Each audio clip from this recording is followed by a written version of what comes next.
Beloved is a Pulitzer Prize-winning novel by Toni Morrison, first published in 1987. Set in the years following the American Civil War, the novel tells the story of Sethe, a former slave who has escaped to Ohio with her daughter Denver. But their new life is haunted by the ghost of Sethe's baby daughter, who was killed by Sethe to spare her from a life of slavery. The novel is structured around the arrival of a mysterious young woman, known only as Beloved, who appears at Sethe's door and seems to be a reincarnation of the dead child. Sethe and Denver are initially thrilled to have Beloved in their home, but her presence soon becomes a source of tension and turmoil.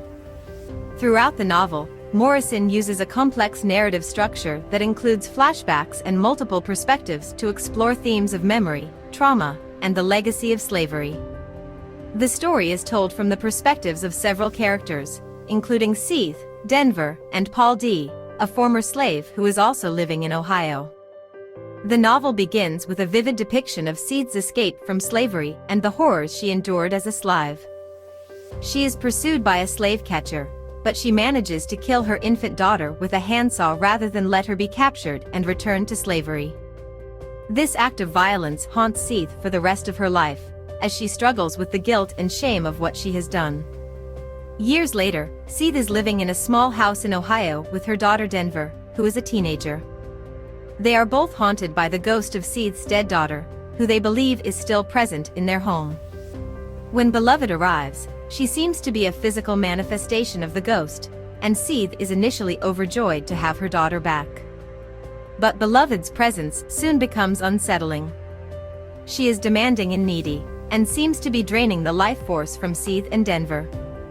Paul D., a former slave who knew Sethe from their days on the plantation, also arrives in Ohio and tries to help Sethe and Denver cope with Beloved's presence. As the novel progresses, Morrison delves deeper into the psychological and emotional effects of slavery on Sethe and the other characters. She explores the trauma that Sethe has experienced and how it has shaped her identity and relationships. The novel also touches on the wider social and political context of slavery and its aftermath, including the ongoing struggles of African Americans to achieve equality and justice. One of the most powerful aspects of the novel is the way in which Morrison uses language to convey the experiences of her characters. Her writing is poetic and lyrical, but also raw and visceral. She vividly depicts the physical and emotional violence of slavery, as well as the resilience and determination of those who survived it. The ending of the novel is ambiguous, with Beloved disappearing and Sethe and Paul D. leaving the house. However, the novel's themes and ideas continue to resonate long after the final page. Beloved is a powerful and moving exploration of the legacy of slavery, and a testament to the resilience of the human spirit in the face of unimaginable suffering.